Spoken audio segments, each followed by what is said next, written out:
விஜய்க்கு கூட்டினதோட அதிகம் கூட்டம் வந்து 2 நாளைக்கு முன்னாடி இருந்துச்சு சார். ஒரு மாசான கிரௌட் இருக்கக்கூடிய ஒரு நபர்கிட்ட நீங்க காவல்துறை மாசம் எங்க சார் கிரௌட் இருந்துச்சு? 5000 10,000 பேர் வந்து அந்த வண்டிக்கு முன்னாடி நகர்ந்துட்டு வராங்க சார். ஒரு பேரணிக்கு அவ்வளவு பேர் வருது. பேரணி இப்ப நாங்களும் 2 நாளைக்கு முன்னாடி தமிழக முதல்வர் அவர்கள் திருச்சிக்கு வந்தார்கள். அங்க எவ்வளவு கூட்டம் வந்துச்சு தெரியுமா? மக்களுக்கு இடையூறு விளைவிச்சோமா நாங்க?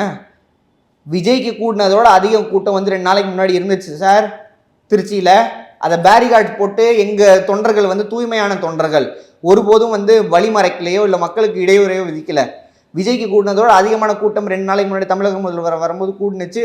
ஒரு அசம்பாவிதமோ இல்லை மக்களுக்கு போக்குவரத்து இடையூறோ இது நாங்கள் விளைவிக்கலை.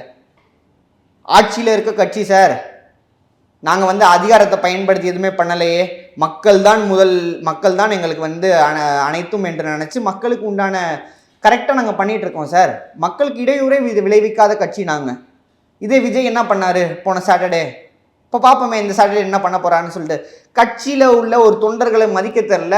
காலையில் மதியத்துலேருந்து நைட்டு வரைக்கும் பெரம்பலூர்ல எல்லாம் பெண்கள்லாம் நிற்கிறாங்க, இஸ்லாமிய பெண்கள் நிற்கிறாங்க. அவங்கெல்லாம் வந்து கதறாங்க. நாங்கள் வந்து தொண்டர்களாக வந்து எங்கள் விஜயோட ஃபேன்ஸ்னு சொல்லிக்க எங்களுக்கு வந்து வெக்கமாக இருக்குது அப்படின்னு சொல்லிட்டு மதியத்துலேருந்து நைட்டு வரைக்கும் ஒரு தொண்டரை காக்க வைப்பாங்களா? 1.5 மணி நேரம் 1.5 மணிக்கு போயிட்டு யாராவது கட்சி மீட்டிங் நடந்திருக்கா சார்? சரி, அப்படி இருந்தால் அவங்க தொண்டர்கள் சொல்ல வேண்டியதானே, அவங்க மாவட்ட செயலாளர் சொல்ல வேண்டியது. வர முடியலன்னு விஜய் சொல்லிட்டு போயிட்டு பிரச்சாரத்துக்கு வர முடியல. அப்போ காலையில இருந்து வெயிட் பண்ண தொண்டர்களுக்கு என்ன சார் பதில்? இவருக்கு தொண்டர்களுக்கே வந்து பார்க்க முடியாதவர் இவர் தமிழக மக்களை எப்படி காப்பாற்றுவார்? நான் சொல்லிட்டேன் கோமாளி அரசியல்வாதி என்று.